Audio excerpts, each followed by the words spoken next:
Dès le petit matin, aux abords de la place Rouge, l'atmosphère s'est brusquement crispée, trahissant la tension des grands jours. Au Gostiny Dvor, vaste immeuble à 2 pas du Kremlin, Vladimir Poutine a tenu son grand discours annuel devant l'élite politique du pays. Un discours largement consacré à ce que le président russe appelait jusqu'alors l'opération spéciale en Ukraine, lui préférant cette fois-ci le mot guerre. La responsabilité de l'alimentation du conflit ukrainien, de son escalade et du nombre de victimes incombe entièrement aux élites occidentales et bien sûr à l'actuel régime de Kiev. Je veux le répéter, ce sont eux qui ont déclenché la guerre et nous avons utilisé et utilisons la force pour l'arrêter. Une guerre qui, selon Vladimir Poutine, dépasse le territoire ukrainien. Les élites occidentales ne cachent pas leur objectif d'infliger, comme elles le disent, une défaite stratégique à la Russie.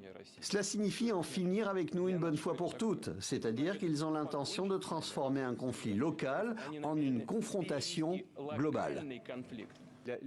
Pour appuyer la dimension civilisationnelle du conflit qu'il a présenté au clergé, personnel politique et militaire présent dans la salle, le président russe s'est lancé dans un portrait au vitriol de l'Occident, qualifié de décadent. Regardez ce qu'ils font avec leur propre peuple.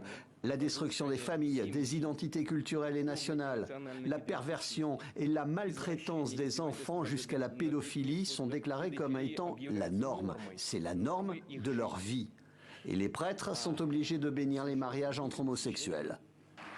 S'il n'a pas exposé de stratégie pour remporter le conflit ukrainien, alors que son armée est à la peine sur le terrain depuis des mois, Vladimir Poutine a annoncé que la Russie suspendait sa participation à l'accord New Start sur le désarmement nucléaire, menaçant de réaliser de nouveaux tests en réponse à d'éventuels futurs essais côté américain.